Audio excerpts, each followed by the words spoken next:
નમસ્કાર ગુજરાત। આજના મુખ્ય સમાચારની અંદર કોની આગાહી સાચી પડશે, અંબાલાલ પટેલની કે પછી પરેશભાઈ ગોસ્વામીની? રક્ષાબંધન પહેલા આવી ગઈ છે ખુશ ખબર, હોમ લોન થશે સસ્તી। ગુજરાતના કૃષિ મંત્રીની સૌથી મોટી જાહેરાત, ખેડૂતોને મળશે હવે પૂરતા પ્રમાણે ખાતર। વાહન ચાલકો માટે ટ્રાફિકના નવા નિયમો લાગુ। શું તમારું પણ આ બેંકમાં ખાતું છે તો 8 તારીખ પહેલા કરી લેજો આ કાર્ય પૂર્ણ, નહીતર તમારું ખાતું થઈ જશે બંધ। ક્રૂડ ઓઇલના ભાવમાં વધારો થતાં પેટ્રોલ ડીઝલના ભાવમાં થશે વધારો। ખેડૂતો માટે આવી ગઈ છે ખુશ ખબર, ખેડૂતોને હવે ₹2000ના બદલે 7000 રૂપિયાનો હપ્તો મળશે। ફાસ્ટેગના વાર્ષિક પાસને લઈને અગત્યના સમાચાર। વિદ્યાર્થીઓને મળશે 1000 રૂપિયામાં ટેબ્લેટ, રાજ્યના ખેડૂતો માટે આવ્યા માઠા સમાચાર। રાશન કાર્ડ ધારકોને મળશે તહેવારોની સૌથી મોટી ભેટ। સોના ચાંદીના ભાવમાં થયો છે વધારો। અને આજના સૌથી મોટા ખેડૂત ઉપયોગી સમાચાર જાણીશું આજના આ વિડીયોની અંદર। મિત્રો, દરેક સમાચાર દરેક માહિતી જણાવીએ એ પહેલા ગુજરાતના જે પણ મિત્રો ચેનલ પર જો પહેલી વાર આવ્યા હોય તો મિત્રો ખાસ કરીને વિડીયોને એક લાઇક કરી ચેનલને સબસ્ક્રાઇબ કરવાનું ભૂલતા નહીં। સાથે આજનો આ વિડીયો છે જેને અંત સુધી જોતા રહેજો। મિત્રો, તેના તાજા અને નવા હવામાન સમાચાર વિશે વાત કરીએ તો હવામાન નિષ્ણાંત અંબાલાલ પટેલે રાજ્યમાં વરસાદને લઈને નવી આગાહી કરી છે।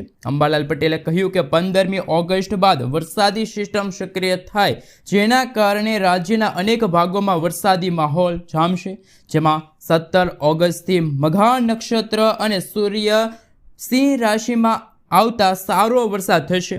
19થી લઈને 26 ઓગસ્ટ સુધીમાં રાજ્યના ઘણા ભાગોમાં સારો વરસાદ થશે। 23થી લઈને 14 સપ્ટેમ્બર સુધી ગ્રહો જળદાયક નક્ષત્રોમાં હોવાથી ભારેથી અતિ ભારે વરસાદની રહેલી છે આગાહી। સાથે સાથે મિત્રો પરેશભાઈ ગોસ્વામીની આગાહી સામે આવી છે। રાજ્યમાં વરસાદ ઓછો થયો છે। છેલ્લા 24 કલાકમાં રાજ્યના 85 તાલુકામાં વરસાદ વરસ્યો છે। ત્યારે હવામાન નિષ્ણાંત એવા પરેશભાઈ ગોસ્વામીએ ઓગસ્ટ મહિનામાં અને નવરાત્રિમાં થનારા વરસાદની આગાહી વ્યક્ત કરી છે, જેમાં પરેશભાઈ ગોસ્વામીએ જણાવ્યું છે કે આગામી 17 સપ્ટેમ્બર પછી વરસાદ થશે।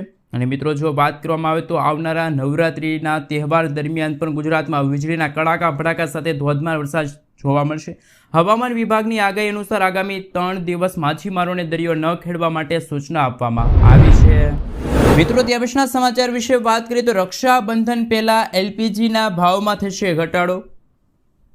ઓઇલ માર્કેટિંગ કંપનીઓએ દેશભરના 19 કિલોગ્રામના કોમર્શિયલ LPG સિલિન્ડરના ભાવમાં 33.50 રૂપિયાનો ઘટાડો કર્યો છે। LPG સિલિન્ડરનો નવો ભાવ 1 ઓગસ્ટથી લાગુ થઈ ગયો છે। જોકે ઘરેલું ગેસ સિલિન્ડરના ભાવમાં હજુ કોઈ ફેરફાર થયો નથી। 14 કિલોગ્રામના LPG સિલિન્ડરનો ભાવ યથાવત છે।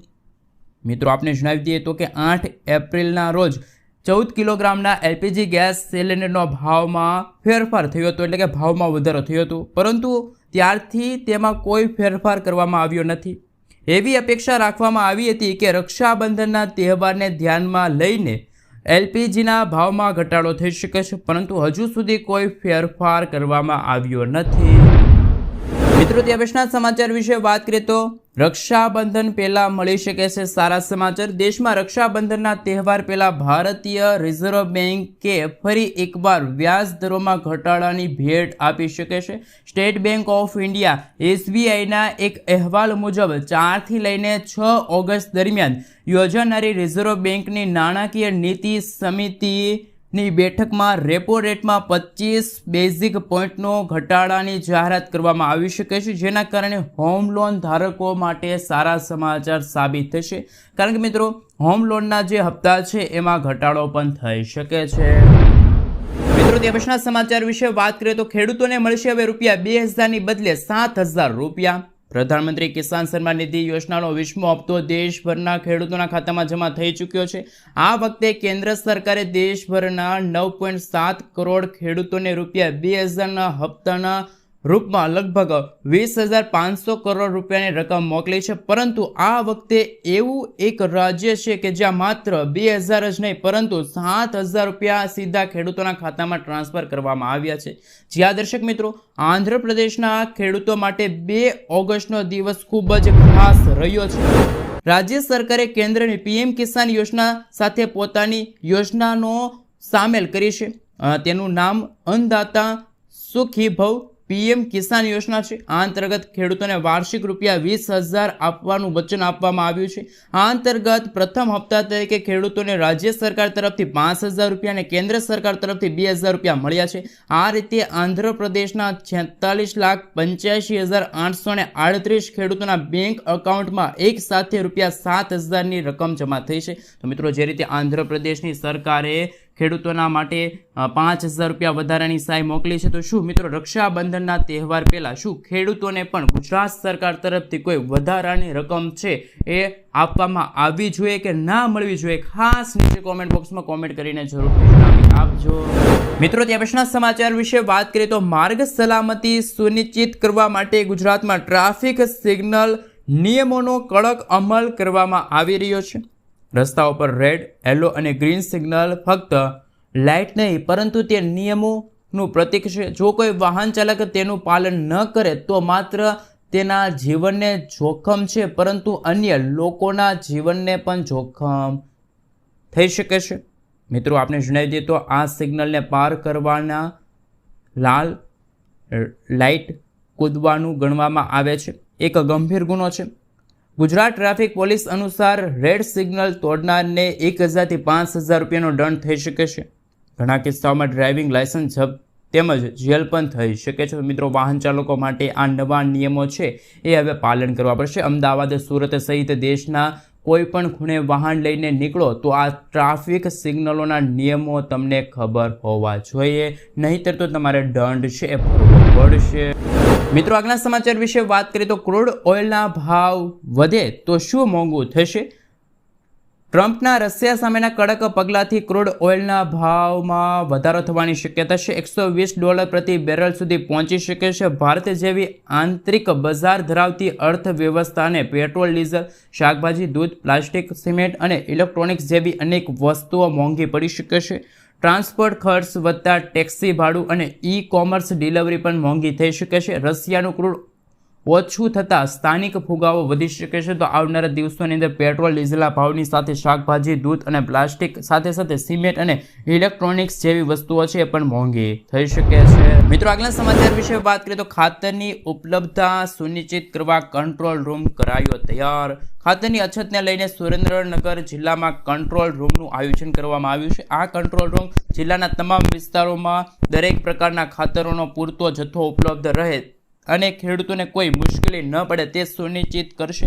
કંટ્રોલ રૂમ ખેડૂત તાલીમ કેન્દ્રની બિલ્ડિંગ સુરેન્દ્રનગર ખાતે કંટ્રોલ રૂમ કાર્યરત છે, જેનો નંબર તમે નોંધ કરી શકો છો.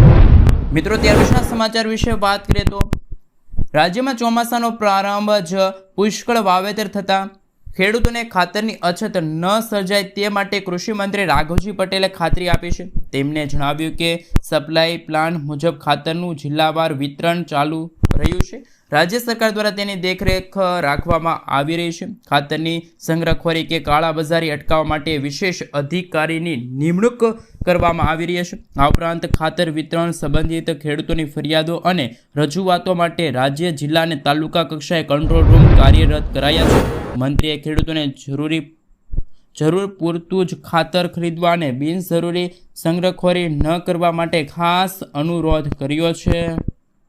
સાથે કૃષિ મંત્રી રાઘવજી પટેલે રાજ્યના ખાતર વિતરણ અંગે જણાવ્યું હતું કે આ વર્ષે સારો વરસાદના પરિણામે ખરીફ પાકમાં 61% જેટલું વાવેતર સમય કરતાં વહેલું પૂર્ણ થયું છે. ખેડૂતોને વ્યાજબી ભાવે યુરિયા, ડીએપી અને NPK ખાતરનો પૂરતો જથ્થો મળી રહે તે માટે ભારત સરકાર દ્વારા તેના પર માતબર રકમની સબસિડી આપીને સમયાંતરે ખાતરનો જથ્થો ફાળવવામાં આવી રહ્યો છે. ખેતી માટે જરૂરિયાત મુજબ ખેડૂતોને સમયસર અને પૂરતું ખાતર મળી રહે તે માટે રાજ્ય સરકાર દ્વારા સપ્લાય પ્લાન મુજબ ખાતરનો જથ્થો વિવિધ જિલ્લામાં વિતરણ કરવામાં આવી રહ્યો છે. મિત્રો, ત્યાર પછીના સમાચાર વિશે વાત કરીએ તો અગત્યના સમાચાર. જો તમારું પણ ખાતું આ બેંકમાં છે તો 8 તારીખ પહેલાં કરી રહેજો આ કાર્ય પૂર્ણ, નહીંતર તો તમારું ખાતું થઈ જશે ફ્રીજ.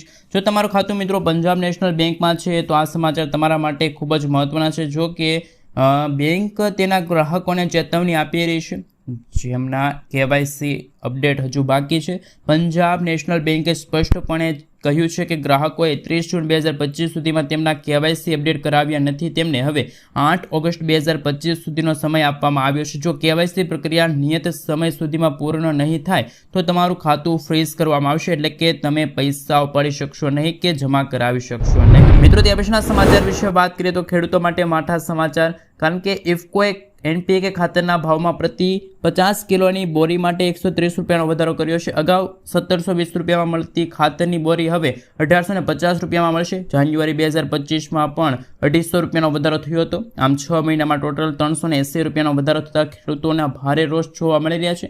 ભાવ વધારાથી ઉત્પાદન ખર્ચ વધી ગયું છે અને ખેડૂતોની આવક પણ નકારાત્મક અસર થવાની અપેક્ષા છે. ખેડૂતો હવે NPK ખાતર પર યુરિયા જેવી સબસિડીની માંગ કરી રહેલી છે. મિત્રો, આગળના સમાચાર વિશે વાત કરીએ તો કે વિદ્યાર્થીઓ માટે આવ્યા અગત્યના સમાચાર. માત્ર 1000 રૂપિયામાં મળશે ટેબ્લેટ્સ. આ યોજના એ ડિજિટલ ગુજરાત પહેલ હેઠળ ગુજરાત સરકાર દ્વારા શરૂ કરવામાં આવેલી વિદ્યાર્થીલક્ષી યોજના છે. આ યોજના ચાલુ વર્ષે ધોરણ 12 પાસ કરનારા વિદ્યાર્થીઓ માટે છે જેમને કોલેજ અથવા તો ડિપ્લોમા અભ્યાસક્રમમાં પ્રવેશ મેળવ્યો છે. આવા વિદ્યાર્થીઓને ફક્ત 1000 રૂપિયામાં ઉચ્ચ ગુણવત્તાવાળું બ્રાન્ડેડ ટેબ્લેટ આપવામાં આવશે. આ યોજના માટે વિદ્યાર્થીઓ છે ઓનલાઈન ફોર્મ ભરી શકે છે. મિત્રો, તે પછીના સમાચાર વિશે વાત કરીએ તો વાર્ષિક પાસને લઈને આવ્યા અગત્યના સમાચાર. વાહન ચાલકો માટે કેન્દ્રીય માર્ગ પરિવહન અને હાઈવે મંત્રાલયે 15 ઓગસ્ટથી જ ફાસ્ટેગ વાર્ષિક પાસ રજૂ કરવા જઈ રહી છે. કેન્દ્ર સરકાર આ ફાસ્ટેગ વાર્ષિક પાસની કિંમત 3000 રૂપિયા રહેશે. આ પાસ 1 વર્ષ માટે માન્ય રહેશે. 1 વર્ષમાં વાહન ચાલકો વધુમાં વધુ 200 ટોલ પ્લાઝા પાર કરી શકે છે. પહેલનો ઉદ્દેશ ટોલ ચૂકવણી સરળ બનાવવાનો અને હાઈવે પર નિયમિત મુસાફરી કરવા માટે લોકોને વધુ ખર્ચ અને અસરકારક વિકલ્પ પ્રદાન